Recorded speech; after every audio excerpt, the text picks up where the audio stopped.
हूं रजत खन्ना और आप देख रहे हैं हमारे एसटीएन का खास शो ज्ञान गंगा। ज्ञान गंगा में आज हम चर्चा करेंगे एक ऐसे होनहार छात्र की जो हमारे शहर से हैं। खुशी की बात यही है कि वो हमारे शहर से हैं और इन्होंने समय समय पे अच्छे अच्छे अचीवमेंट हासिल किए और एक प्रेरणा का उदाहरण बने हैं आने वाले बच्चों के लिए, आने वाले छात्रों के लिए कि वो किस तरीके से अपने मुकाम को हासिल कर सकते हैं, क्या कर सकते हैं, कैसे कर सकते हैं, वो तो हम खुद इन्हीं से जानेंगे। लेकिन मैं संक्षेप में इनका परिचय आपको जरूर दे देता हूँ। आप हैं कोटा शहर के एक प्रतिष्ठित सराफा व्यवसायी ओम जैन साहब के सपुत्र हैं। माधुरी जैन आपकी मम्मी का नाम है। लगभग आप और हम उनसे काफ़ी परिचित हैं। पति पत्नी को स्वाभाविक रूप से हम देखते हैं, विभिन्न आयोजनों में अग्रणी रहते हैं और इन सब चीज़ों के साथ में इन मम्मी पापा का जो नाम रोशन किया है वो इनके पुत्र हैं शांतम जैन। शांतम, स्वागत है तुम्हारा हमारे इस प्रोग्राम में। शांतम कोटा से ही पढ़े? हाँ जी, कोटा से ही पढ़ा। कोटा से ही। शुरुआत कहाँ से की, कौन से स्कूल से? मैं सेंट पॉल्स में पढ़ा, एलकेजी से लेकर 12th पूरा सेंट पॉल्स में पढ़ा और उसके साथ बंसल क्लासेस में था, आईआईटी की तैयारी कर रहा था। उसके बाद जॉब करना शुरू किया और पिछले 3 साल से जॉब कर रहा था बॉम्बे में। आईआईटी कहाँ से की? आईआईटी मद्रास से गए, चेन्नई। आईआईटी जब की तो कोचिंग कहाँ से ली? बंसल से? बंसल क्लासेस। कितने अटेम्प्ट में किया है? मेरा सेकंड अटेम्प्ट में हुआ था। सेकंड अटेम्प्ट में कहते हैं कि आईआईटी की अपने आप में पहली परीक्षा पास करना ही काफी कठिन और टफ होता है, तो उसको लेकर के किस तरह से तैयारी करते थे तुम?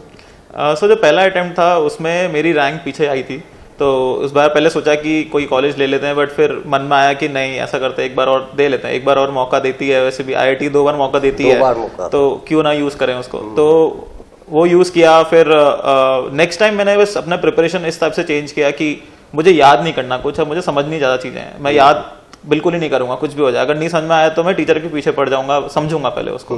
तो ये मैंने थोड़ा चेंज किया। कुछ चीजें ऐसे मैं याद करने पहले शुरू कर दिया था, बट बाद में मैंने सोचा कि अब समझेंगे तो ही याद करेंगे, नहीं तो नहीं करेंगे उसको। 10th और 12th में तुम्हारे 100 मार्क्स थे मैथमेटिक्स 10th में। हाँ, उसके पीछे क्या वजह? बच्चा तो जो है वो गणित से ऐसे भागता है जैसे पता नहीं उसको ऐसा लगता है कि क्या दे दिया। इसका कारण में बताओ कि वजह क्या रही कि मतलब 100 में से 100 मार्क्स। 10th में तो आजकल सीजीपीए सिस्टम है, तो वो तो 10 सीजीपीए रहता है। 12th में मार्क्स बताते हैं। तो कारण आई थिंक इंटरेस्ट है और कुछ नहीं है। मेहनत तो सभी कर रहे हैं। इंटरेस्ट मेरा बचपन से था काफी मैथ्स में। इवन कैट की जर्नी में भी मैं मैथ्स में इंटरेस्ट था, इसलिए मैथ्स करता था, नॉट बिकॉज एग्जाम में। मैं आज के दिन भी आप मुझे बिठा के 2-3 क्वेश्चन दे दो मैथ्स के, मेरे को मजा आता है करने में उसको। तो वो इंटरेस्ट है उस सब्जेक्ट को सीखने में, उस सब्जेक्ट को आगे लर्न करने में। तो आई थिंक वो इंटरेस्ट ही धीरे धीरे आगे बढ़ता गया और उसमें मैं और सीखता गया। आईआईटी जब तुम कर रहे थे तो घर में रहकर के कितनी देर पढ़ाई करते थे कोचिंग के अलावा? 8-8 घंटे करते हैं लोग, बच्चे कहते हैं कि हम 8-8, 9-9 घंटे पढ़ाई करते हैं कोचिंग के अलावा। आई थिंक पढ़ाई तो सभी लोग कर रहे हैं, 6-7 घंटे तो सब करते हैं जितना मैं आसपास देखता था। बट एक होता है मेंटल प्रेशर, और वो चीज बहुत बड़ी है मेरे हिसाब से, क्योंकि मेहनत कोटा में 2 लाख बच्चे, 1.5 लाख बच्चे आ रहे हैं, सभी मेहनत कर रहे हैं। बट वो जो मेंटल प्रेशर है वो हैंडल करना बहुत बड़ी बात है। एंड उसके लिए मेरे को लगता है सबसे बड़ा सपोर्ट रहा एक तो फैमिली का। दूसरा, मेरे को एक ग्रुप ऑफ फ्रेंड्स मिले जो हमेशा ये नहीं बोलते कि यार ये नहीं हो पाएगा, हम करेंगे, कोशिश करेंगे, साथ मिलके करेंगे। तो आई थिंक वो एक मोटिवेशन फैक्टर रहता है कि नहीं, छोड़ना नहीं है, एंड तक सीखे रहना। आईआईटी किस ट्रेड में थी तुम्हारी? केमिकल में। केमिकल में की है। मैथमेटिक्स सेक्शन तो उसमें केमिकल में बहुत कम रह जाता है जैसे मैं समझता हूँ। क्या होता है, जब मैं भी केमिकल ले रहा था तो बिफोर केमिकल लेने के सब लोग का एक पर्सपेक्टिव रहता है कि केमिकल मतलब केमिस्ट्री, तो वैसा बिल्कुल भी नहीं है। अच्छा। केमिकल में फिजिक्स ज्यादा आती है, मैथ्स ज्यादा आती है, मैथ्स तो बहुत ज्यादा आती है। तो और इवन मेरे जो सब्जेक्ट्स बाद में जाके लिए वो थोड़े मैथ्स फोकस सब्जेक्ट्स है केमिकल में। तो हमारे यहाँ एक आईआईटी चेन्नई में एक अच्छी चीज है, एक डिवीजन है केमिकल के अंदर ही जिसको सिस्टम्स बोलते हैं। सिस्टम में आप डेटा, आजकल डेटा बहुत चल रहा है, आप कहते हैं कि data is the new oil. तो डेटा के रिलेटेड बहुत कोर्सेज है और मैंने वो कोर्सेज बहुत सारे लिए लास्ट के 2 साल में। तो आप ये कह सकते हो 3rd ईयर के बाद तो मैंने बेसिकली केमिकल करी ही नहीं, मतलब मैंने डेटा किया पूरा। तो आई थिंक वो एक आईआईटी में जाना वॉज एक थिंग, बट वहां जाके जो अपॉर्चुनिटीज जो मिलती है उसको यूटिलाइज करना एक बहुत बड़ी बात है। वहां पर अपॉर्चुनिटीज बहुत है, आपको क्या करना है वो आपको एक मौका देगा, एक प्लेटफॉर्म देगा कि आप वो कर सकते हो। फिर आपके ऊपर आपको क्या करना है वहां। फिर आईआईएम में जाने का क्या ख्याल आया? मतलब पहली बात तो ख्याल मेरा फाइनल ईयर से था, मन में था कि करना है, बट कब करना है ये सोचा नहीं था इतना। पहले सोचा कि 2 साल एक्सपीरियंस लेते हैं फिर जाएंगे, तो मैंने 2020 में कैट दिया था, उस टाइम मेरा 99.6 आया था। अच्छा। और बट ये हुआ कि कॉल कहीं से नहीं आया, मेरे को टॉप 6 आया, मैं कहीं से कॉल नहीं आया, तो मैंने सोचा कि अब इतना पास आ गए हैं तो अब पूरा ही खत्म ही करते हैं इसको। तो एक बार और ट्राई किया और इस साल आया, और जाने का रीजन ये था कि मैं कोर या टेक्निकल जॉब में था, बट मुझे एक मैनेजमेंट पोजीशन पे जाना है, एक लीडरशिप पोजीशन पे जाना है। एंड मेरे हिसाब से इंडिया में अगर आप रह रहे हो तो IIM से बेटर प्लेटफॉर्म नहीं है कोई। अगर आपको इंस्टीट्यूट अहमदाबाद भी काफी अपने आप में नामी संस्था रखती है। उससे पहले सर्विस भी की आपने? मैं 3 साल जॉब में था। हाँ। कहाँ पर? मैं यूएस में है, JP मॉर्गन बैंक है जो इंडिया में उनका हमारा रिस्क मैनेजमेंट डिवीजन है, उसमें बॉम्बे में थे। अच्छा, वहाँ बैंक में क्या से मतलब आपको क्या में काम देखने को मिला? जैसे आप मान लो आप जैसे कस्टमर हैं तो आप लोन लेने आते हो बैंक के पास। अब क्या होता है, यहाँ का बैंकिंग सिस्टम और यूएस का बहुत फर्क है। वहाँ पे क्या होता है कि आपको सिस्टम डिसीजन देता है कि आपको लोन मिलेगा नहीं मिलेगा। बहुत सारे बैंक यही करते हैं, तो हम लोग उस पर काम कर रहे थे कि सिस्टम को बेटर कैसे बनाए। तो हमारा काम ये था कि लोगों की प्रोफाइल देखना, किस टाइप के कस्टमर को हम ज्यादा लोन दे सकते हैं, किसको नहीं दे सकते, वो सब के ऊपर था मेरा। रिस्क मैनेजमेंट बोलते हैं जैसे। पापा का इतना बड़ा कारोबार है, वहां इंटरेस्ट नहीं लेकर के तुम सर्विसेज में क्यों चले गए? मेरे हिसाब से अभी जैसे मेरे घर में सभी लोग ने दुकान चलाई है, या छोटी गेहूं की दुकान या फिर गाड़ियां बेची, सबने बेची है। तो मेरे हिसाब से ये था कि पहले मुझे अब बाहर खुल के जाके थोड़ा एक्सप्लोर करना है कि चलता क्या है मार्केट में, क्योंकि मेरी अंडरस्टैंडिंग एक कोटा के अंदर की थी बस।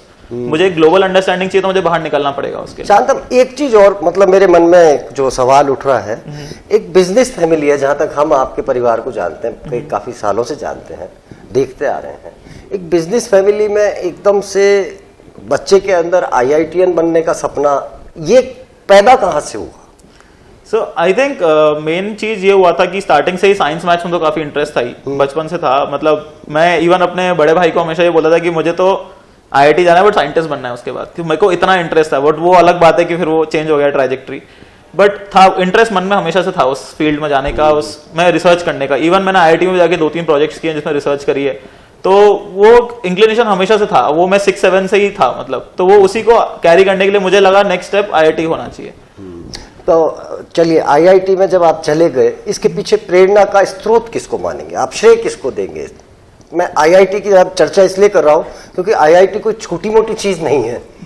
IIM अपनी जगह है, लेकिन IITian बनना भी अपने आप में एक काफी बड़ी काबिलियत है। इसलिए मैं पूछना चाहता हूं, श्रेय किसको देंगे आप? मैं आपको एक किस्सा सुनाता हूँ इसका। जैसे हम आपको बताया कि मैंने दूसरे अटेम्प्ट में किया, तो जब मैं करने वाला था तो पहले तो मैं सोच चुका था मैं कहीं एडमिशन दूसरी जगह ले लूंगा। बट फिर मेरे बड़े भाई जो हैं वो आए मेरे पास रूम में, बोले कि देख तेरे को करना क्या है। तो मैंने कहा यार मुझे तो मन है यार IIT करने का। तो बोले सोच मत, फिर बस कर ले। तो हमने टिकट करा लिए थे दूसरी जगह के, वो कैंसिल कराए, और फिर हाथों हाथ बस वो एक ही डिसाइडिंग फैक्टर था कि अब वापस करना है। फिर अब क्या हुआ, जब शुरू किया दूसरी बार, तो क्या होता है कि कहने में वो लगता है कि शुरू में कि ना ठीक है करी तो रहा एक बार और, बट शुरू के 2 महीने होते हैं ना, वो मेंटल प्रेशर बहुत ज्यादा होता है कि आपके सारे दोस्त कॉलेज जा रहे हैं, आप वापस कर रहे हो। तो वो आई थिंक एक सर्कल बन जाता है अगर आपका अच्छा दोस्तों का, और जो आपको मोटिवेट करता रहे कि यार हम भी हैं साथ में, तुम करते रहो बस मेहनत। तो आई थिंक वो सबसे बड़ा वो चीज रहा कि सपोर्ट मिलता रहा। तो मैं ऐसा नहीं बोलूंगा एक जने का है, सबका मिलजुला के आई थिंक एक प्रोडक्ट निकलता। इसमें मम्मी पापा ने कितना सहयोग किया होगा? मम्मी पापा ने सहयोग इस हिसाब से किया कि जैसे अब मेरे को ये था कि मेरे को सिर्फ पढ़ाई करनी है, कुछ नहीं करना। तो पहले तो मैंने उनको बोला कि देखो मेरे को एक छोटा सा कमरा घर के अंदर चाहिए, मुझे बाहर नहीं निकलना उसमें से। क्योंकि मेरा ये मानना है, अभी सबका इसमें मानना थोड़ा अलग अलग हो सकता है, बट मेरा मानना है कि किसी भी टाइप के एग्जाम को क्रैक करने के लिए फोकस रहना बहुत जरूरी है। और मेरे लिए फोकस वो आता है एक कमरे में रहकर पूरा। तो मैंने बस उनसे यही बोला, मुझे और कुछ नहीं, मेरे को तो बस आप कमरे में एक छोटा सा कमरा दे दो, मैं अपने हिसाब से कर लूंगा सब। तो वही किया, और उससे मेरे को धीरे धीरे एक इंडिपेंडेंसी भी आना शुरू हुई। क्योंकि कोटा में जैसे बच्चे आते हैं बाहर से, वो भी कमरे में रहते ही हैं, तो मेरे को लगा कि बड़ी बात तो है नहीं, आप घर में रह रहे हो ठीक है, बट आप घर के अंदर भी कमरे में रह सकते हो। तो मैंने वही किया, मैंने बस, और उन्होंने उसमें काफी सपोर्ट किया कि ठीक है अच्छी बात है रहो। तो साथ जब ये तुम तैयारियां कर रहे थे तो उस समय तुम्हारे कोई यार दोस्त तुम्हें बुलाने नहीं आते थे कि पिक्चर चले, आज वाटर पार्क में चले, आज वहां चले, आज यहाँ करें? आई थिंक क्या होता है, अगर आप दोस्त तो ऐसे रहते ही हैं, बट वही बात है कि अगर आपके दोस्त आपको समझ पा रहे हैं ये सब चीजों के, तो वही आपके असली दोस्त हैं। सही बात है। जैसे अभी मैं कैट की बात करूं आपको, तो कैट में भी बहुत थे कि यार आज चलो मिलते हैं, बर्थडे है किसी का। तो मैं आपको बताऊं, मैं एक साल में एक बंदे के बर्थडे में गया हूं बस, क्योंकि अब वो कभी कभी हो जाता है आप मना नहीं कर पाते, तो वैसा भी सिचुएशन आ जाती है, बट अधिकतर मैंने मना ही किया है। लक्ष्य हासिल करने के लिए कुछ हाँ, चीजों और को अधिकतर छोड़ना लोग समझ पड़ता है, मतलब उन्होंने किसी चीज में आज तक बुरा नहीं माना। मेरे कॉलेज के भी जो दोस्त हैं, मैं उनसे एक साल में मतलब मुश्किल से 1-2 बार बात करी है कॉल पे आजकल, बट वो लोग हर हफ्ते करते हैं, बट आजकल को बुरा नहीं मानता, बोलते हैं अब तो खत्म हो गया, अब आ जा। तो वो चीज समझते हैं सब चीजें। तो आई थिंक वो एक अच्छा फ्रेंड सर्कल बनाना जो आपको समझे कि इसके लिए जरूरी है।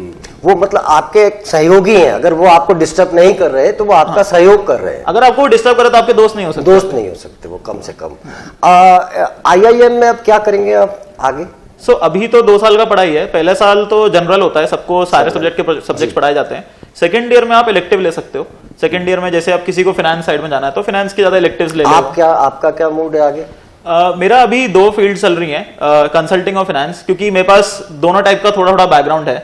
अच्छा। तो अभी फर्स्ट ईयर में मैं थोड़ा सब्जेक्ट्स और पढ़ूंगा, फिर डिसाइड करूंगा कि एक्चुअली क्या करना है दोनों में से, क्योंकि मैंने फाइनेंस भी पढ़ा है थोड़ा, मैंने कंसल्टिंग साइड भी पढ़ा है थोड़ा। अच्छा, क्योंकि अभी आप बैंक से भी आ रहे हैं, तो मतलब मैं समझता हूँ कि IIM करने के बाद में क्या मतलब इंटरनेशनल बैंक IIM पे मतलब इस टाइप से कोई वो तो देखो क्या होगा कि अभी क्या सोचते हैं हम कुछ और है, हो पड़ जाता है। नहीं, सपना क्या है? सपना तो ऐसा कुछ है नहीं। सपना अल्टीमेट गोल तो ये होगा कि कुछ इम्पैक्ट बना पाए सोसाइटी पे, कैसे भी बनाए, भले ही बैंक में बनाए या कोई क्लाइंट के लिए करे काम, या जैसे भी करें, बट एक इम्पैक्ट क्रिएट होना चाहिए। तो आई थिंक मुझे तो उससे ज्यादा खुशी मिलती है कि एक अगर आप काम कर रहे हो बट एक उसका इम्पैक्ट बड़ी ऑडियंस को पहुंच रहा है या सोसाइटी को पहुंच रहा है, तो वो बहुत बड़ी बात है मेरे लिए।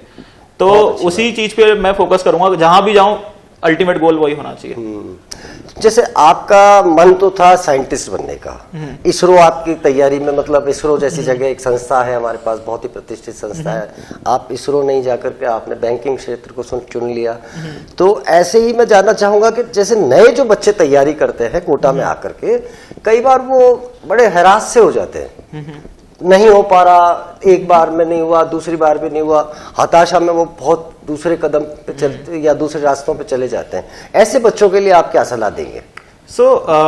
दो चीजें हैं, और इस चीज पे मैं आपको इसलिए बोल रहा चाहता हूँ क्योंकि कॉलेज में हमारे एक सेल होता है, जैसे IIT में भी बहुत लोग ऐसे कदम उठा लेते हैं कुछ ना कुछ रीजन की वजह से, बट हम लोग, मैं इस सेल में इन्वॉल्व हुआ IIT में जाके भी, और मैं समझना चाह रहा था कि क्यों होता है ऐसा। तो होता क्या है, फर्स्ट चीज है, लोगों को चाहिए वैलिडेशन सोसाइटी से, कि सोसाइटी उनकी रिस्पेक्ट करे, और जब भी किसी वे में नहीं हो पाती हो तो लोग प्रॉब्लम में आते हैं। सेकेंड चीज है, हम दूसरों को खुश करने में लगते हैं और हमारे को सुनने वाला नहीं है। इंसान को क्या आजकल बोल हर कोई लेता है, सुनना आपको चाहता नहीं ज्यादा लोग, तो सुनने वाले लोग चाहिए उनको। तो मैं अपने साइड से कोशिश करता था कि जो फर्स्ट ईयर के बच्चे आ रहे हैं, तो हम लोग क्या करते थे, एक मेंटर बन जाते थे उनके 10 बच्चों के। तो मैं कोशिश करता था कि यार मेरे रूम पे आओ, अपन बात करेंगे, तुम्हें जो बात करनी है मेरे से खुल के बात करो, और मैं अपनी गलतियां बताऊंगा जो मैंने पिछले 2 साल में सीखी है, मतलब IIT के शुरू के 2 साल में मैंने जो सीखी है, मैं तुम्हें वही बताऊंगा कि मैं क्या क्या और कर सकता था जो नहीं किया। तो मैं अपने साइड से वो कोशिश करता था। आई थिंक कोटा में भी काउंसलर्स बहुत हैं, बट प्रॉब्लम क्या है, लोग जाना नहीं चाह रहे। वो हमें उस स्टेप पे काम करना पड़ेगा कि लोग जाए कैसे, वहां तक बच्चे पहुंचे कैसे, क्योंकि बच्चों की गलती नहीं है वो, गलती वो एक सिस्टम के अंदर हो रही है कि वो पहुंचे कैसे वहां तक। कम्युनिकेशन गैप हो रहा है। वो शायद हमारी तरफ से भी गलती है कि हम भी जा करके उनसे, बच्चों से बहुत ज्यादा इंटरेक्ट नहीं होते हैं, उनको ये देख लेते हैं कि यार पढ़ाई में बिजी है, कोचिंग में गया होगा, आया होगा। तो जब ये सब रिजल्ट्स आए और तुम्हारा जब IIM में हुआ, तो आप लोकसभा अध्यक्ष के पास भी मिलने गए थे, क्या रिस्पॉन्स रहा उनका? वो बहुत खुश हुए। उन्होंने मेरे से पहले पूछा कि क्या करना चाहते हो और अभी तक कैसा लगा IIT में रहकर भी। तो हमारी काफी मतलब 1-2 मिनट बात हुई अच्छी खासी, और काफी उन्होंने आशीर्वाद भी दिया फिर एंड में कि खुश रहो और बताना कुछ हो तो ऐसा। तो बहुत खुश हुए। तो मुझे भी अच्छा लगा कि मतलब एक तो स्पीकर बहुत बड़ी बात है, सो एक तो हमारे लिए मिलना भी उनसे बहुत बड़ी चीज है। तो अच्छा लगा उन्होंने टाइम निकाला और सपोर्ट किया। तो आई थिंक उससे ये भी प्रेरणा देती है बाकी लोगों को कि आप कुछ भी कर सकते हो, मतलब आप जज्बा होना चाहिए बस। कोटा शहर को आप बचपन से देखते आ रहे हो, क्या करने की इच्छा है जब तुम बहुत कुछ बन जाओगे, अच्छी सर्विसेज में चले जाओगे, अपने शहर के लिए क्या करना की इच्छा रखोगे? लॉन्ग टर्म में मैं चाहूंगा कोई NGO खोल पाऊँ, जिससे मैं ये जो आप में मेंटल प्रेशर की बात कर रहे हैं, सुसाइड वगैरह की बात कर रहे हैं, वो उस पर मैं काम करना चाहूँ कोटा में। बहुत अच्छा। दूसरा मैं एक चीज और, मतलब जैसे आपने कहा कि आपने रिसर्च भी की, ऐसा कौन सा सेक्शन है जहां पे रिसर्च अभी और होनी चाहिए? एक मैं आपको बताता हूँ, इंडिया में एक बहुत बड़ा समस्या है जो बहुत लोग कर रहे हैं आज भी, एक वेस्ट ट्रीटमेंट होता है। जैसे नदियों का जो पानी जा रहा है बहुत गंदा है हो रहा है, और वो होता है फैक्ट्री से निकलता है। तो मैंने एक प्रोजेक्ट उस पर ही किया था कि कैसे उसको साफ किया जाए, क्योंकि आप इंडिया हमारा बहुत बड़ा देश है, तो ये सब हर चीज क्वांटिटी में बहुत बड़ी होती है यहाँ पे। तो अगर वो चीज साफ करने के लिए हम लोग ने केमिकल बनाना शुरू किया था कि उसको कैसे पानी में डाल दें ताकि अपने आप पानी साफ हो जाए। तो आई थिंक ये सेक्टर बहुत बड़ा है, क्योंकि अगर आप ये समझे कि अगर इंडस्ट्री से पानी निकल रहा है, गंदा पानी निकल रहा है जो नदियों में मिल रहा है जाके, तो अल्टीमेटली वो बहुत एरिया तक भी जा रहा है, गाँव तक पानी जा रहा है और लोग पी रहे हैं उस पानी को। तो बहुत बड़ी प्रॉब्लम है कि पूरे गांव में फैल रही हो या शहरों में, हर जगह फैल रही हो। दूसरा हमारी जमीन भी खराब, जमीन भी खराब बने तो उसको लेकर के साफ का एक प्रोजेक्ट था हमारा। हाँ। उसके बाद हम लोग, मैं एक्चुअली पीएचडी, बहुत सारे लोग आते हैं आईआईटी में, तो पीएचडी एक स्कॉलर थी, उनके साथ काम कर रहा था मैं। फिर उन्होंने उनको आगे बढ़ाया, उन्होंने, क्योंकि पीएचडी वालों का एक 5 साल का एक पूरा उनको थीसिस करनी होती है, तो मेरे लिए तो वो छोटा प्रोजेक्ट था, बट उनके लिए तो वो 5 साल का प्रोजेक्ट है उनका। तो उन्होंने काफी आगे तक बढ़ाया फिर उसको। अब मैं लास्ट में तुम्हारे से एक चीज और चाहूंगा कि अब नए आने वाले बच्चों के लिए क्या कहना चाहोगे आप, जो नई तैयारी कर रहे हैं उनके लिए क्या संदेश देना चाहोगे? 2 चीजें बोलूंगा मैं। एक है कि जितनी कोशिश हो डिस्ट्रैक्शन हटा सको लाइफ में। अगर आपको कुछ अचीव करना है तो डिस्ट्रैक्शन से दूर होना बहुत जरूरी है। सेकेंड चीज है, अपने दोस्त वाइजली चूज करो, क्योंकि अल्टीमेटली ऐसा कहते हैं कि इंग्लिश में एक सेइंग है कि you are what an average of 5 people around you. तो आप अपने आसपास के 5 लोग के एवरेज का आपका आईक्यू हो जाएगा एक टाइम बाद। तो अपने आसपास के लोग वाइजली चूज करो। आपने हमें टाइम दिया, बहुत बहुत शुक्रिया शांतम, और हम आपके लिए शुभकामनाएं देते हैं। आप बहुत तरक्की करें, बहुत आगे जाए, और आपने यहाँ आकर के अपना समय दिया, इसके लिए एक बार फिर से हम शुक्रगुजार हैं। धन्यवाद आपका। Thank you.